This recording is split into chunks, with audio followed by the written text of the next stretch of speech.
सातारा शहरातील राजवाडा येथील पशुवैद्यकीय दवाखाना सध्या गोडाऊन झाले असून या ठिकाणी राजवाडा चौपाटीवरील टपऱ्या व खुर्च्या ठेवण्यात आल्या आहेत, तर ऊसाच्या गुराळवाल्यांनी ऊस आणून ठेवलेला आहे। शिवाय या ठिकाणी तळीरामांनी अड्डा केला असून सर्वत्र दारूच्या बाटल्या पडलेल्या पाहावयास मिळत आहेत। राजवाड्यासमोरच सार्वजनिक स्वच्छतागृह आहे, मात्र अनेक जण या दवाखान्याच्या आवारात लघुशंकेसाठी येतात।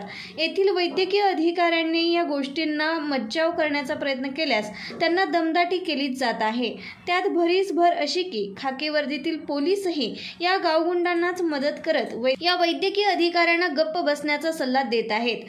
हा पशुवैद्यकीय दवाखाना जिल्हा परिषद आणि पंचायत समितीच्या अंतर्गत येत असून इथले वैद्यकीय अधिकारी प्रामाणिकपणे आपले काम करीत असून वेळोवेळी ते शेतकऱ्यांना व पशुपालकांना वैद्यकीय सल्ले व उपचार देत असतात। मात्र इथल्या दमदाटीमुळे हे डॉक्टर जीव मुठीत घेऊन आपले कर्तव्य बजावत आहेत। जिल्हा परिषदेकडून या ठिकाणी संरक्षण भिंत जरी बांधण्यात आली असली तरी इथल्या टग्यांचा बंदोबस्त करण्यासाठी काही ठोस उपाययोजना करण्याची गरज असून सातारचे डॅशिंग पालकमंत्री शंभूराजे देसाई, पोलीस प्रमुख समीर शेख, जिल्हाधिकारी जितेंद्र डुडी, जिल्हा परिषदेच्या मुख्य कार्यकारी अधिकारी यांनी यात लक्ष घालून या पशुवैद्यकीय दवाखान्याची दुरावस्था टाळावी अशी मागणी होत आहे।